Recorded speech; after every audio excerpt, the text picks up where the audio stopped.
BSNLचे copper wire चोरी करणाऱ्या आरोपीस 5,55,000 मुद्देमालासह अटक.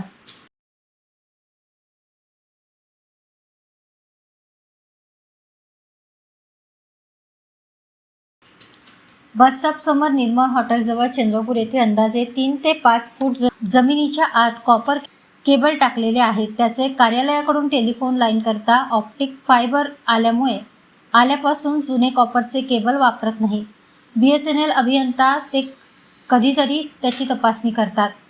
चंद्रपूर येथील बसस्टँड समोरील निर्मळ हॉटेलजवळून जात असताना त्यांना त्या ठिकाणी खोदकाम झाल्याचे दिसून आल्याने त्यांनी सदर ठिकाणी जाऊन पाहिले असता त्यांना त्याच्या वापरात नसलेला कॉपर केबल अंदाजे 40 मीटर लांब, प्रति मीटर किंमत 5,000 रुपये असा एकूण 2 लाख रुपयांचा माल दिसून आला नाही. सदर घटनेची तक्रार करताच पोलिसांनी तपास चक्रे फिरवून बाबूपेठ परिसरातून आरोपीला मुद्देमालासह अटक केली.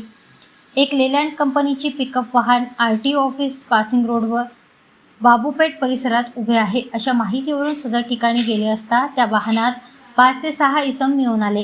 त्यांना विश्वासात घेऊन विचारपूस केली असता त्यांनी 15 फेब्रुवारी रोजी रात्री दरम्यान बसस्टँड परिसरात जमिनीत खोदकाम करून कॉपर केबल कापून चोरी केल्याची कबुली दिली. तर सदर वाहनाची पंचासमक्ष पाहणी केली असता एकूण 5,55,400 रुपये किमतीचा मुद्देमाल मिळून आल्याने जप्त करण्यात आलेला आहे.